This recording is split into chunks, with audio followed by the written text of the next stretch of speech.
चरित्र मानस बालकांड।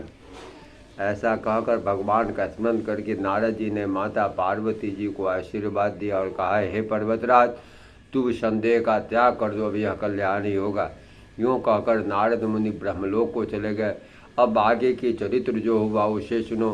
पति को एकांत में पाकर मैना ने कहे, नाथ, मैंने के मुनि के वचनों का अर्थ नहीं समझा। जो हमारी कन्या का अनुकूल घर वर कुल उत्तम हो तो विवाह कीजिए, नहीं तो लड़की चाहे कुमार ही रहे, मैं अयोग्य वर के साथ उसका विवाह करना नहीं चाहती, क्योंकि हे स्वामी, पार्वती मुझको प्राणों के समान प्यारी है।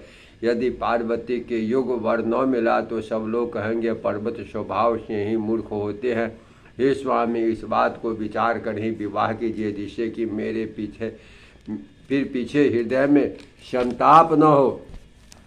इस प्रकार कहकर मैना पति के चरणों पर मस्तक रखकर गिर पड़ी। फिर हिमवान प्रेम से कहा, चंद्रमा में अग्नि प्रकट हो जाए पर नारद जी के वचन झूठे नहीं हो सकते। हे प्रिय, सब सोच छोड़कर श्री भगवान का स्मरण करो, जिन्होंने पार्वती को रचा है वे ही कल्याण करेंगे। अब यदि तुम्हें कन्या पर प्रेम है तो जाकर उसे यह शिक्षा दो, वैसा तब करे जिसे शिव जी मिल जाए, दूसरे उपाय से वह क्लेश नहीं मिटेगा। नारद जी के वचन रहस्य से युक्त और सौकारण है और शिव जी समस्त गुणों के भंडार हैं।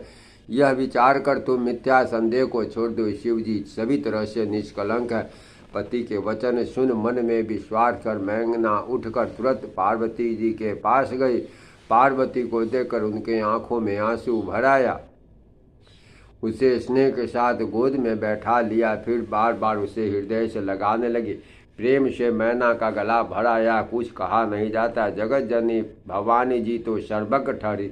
माता के मन की दशा जानकर वे माता को सुख देने वाली कोमल वाणी से बोली, माँ सुन, मैं तुझे सुनाता हूँ। मैंने ऐसा स्वप्न देखा है, मुझे एक सुंदर गौर वर्ण श्रेष्ठ ब्राह्मण ने ऐसा उपदेश दिया है। जय श्री